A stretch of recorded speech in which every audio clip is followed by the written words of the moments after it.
Honorable Chief Minister, Mr. Omar Abdullah, Honorable Deputy Chief Minister, Mr. Surendra Kumar Chaudhary, Honorable Ministers, Ms. Sakina Hittu, Mr. Javed Ahmed Dar, Mr. Javed Ahmed Rana, and Mr. Satish Sharma, Advisor to the Honorable Chief Minister, Mr. Nasir Aslam Wani, Chief Secretary, Mr. Atal Lulu, Commissioner Secretary, Information Department, Mr. M. Raju, senior officers from the Jammu and Kashmir Administration, and friends from the media.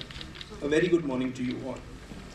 I welcome you all to today's interaction session with the Honorable Chief Minister, titled Engaging Perspectives. This will be an interactive question-answer session.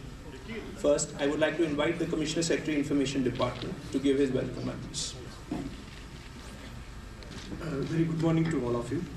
It is a great pleasure to welcome you all to today's Honorable Chief Minister Sir's interactions with the media. On behalf of the Department of Information and Public Relations, I extend my warm greetings of the New Year to all of you. I would also like to welcome the friends from the media for their continued efforts in bringing the important news and perspectives of the government to the public. We are honored to welcome our Honorable Chief Minister, Janab Omar Abdullah Sir, Honorable Deputy Chief Minister, Janab Surendra Kumar Chaudhary Sir, and the Honorable Cabinet Ministers, Mohtarama Shakina Masood Ittu Madam, and Janab Javed Ahmed Rana Sir, and Janab Javed Ahmed Dar Sir, and Janab Satish Sharma Sir, and Janab Nasir Aslam Wani Sir, Honorable Advisor to the Honorable Chief Minister, and the Chief Secretary Sir, Mr. Atal Lulu Sir, and other senior officers and functionaries of the government. So today's interactions of the Chief Minister with you all is particularly significant as it comes at the start of the new year. The role of the media as the fourth pillar of the democracy is crucial, and in the recent years, the media has seen an exponential growth, both in the terms of scale as well as the diversity. The growth of the digital, online, and the social media and such trends have made it necessary to reinvent the responses of the government for effective communication and outreach. In this scenario, we believe that regular communication with the media will help build a stronger relationship between the government, the media, and the people of the Jammu and Kashmir. Hence, today's session, which is entitled The Engaging Perspectives, must be seen in this light. The government seeks to discuss and engage with various perspectives so that the government and the media can collaborate to build an open, transparent, and a better future for the Jammu and Kashmir. Such engagements will ensure that the government perspectives are reported and understood credibly and faithfully. This, as we understood it, will enable us to provide a good governance, citizen centricity, youth engagement, and co-equal development of all the regions and communities in Jammu and Kashmir. Once again, I would like to thank our Honorable Chief Minister Sir and other distinguished dignitaries for their presence today. Thank you once again, and we look forward to have an engaging and productive session. Thank you.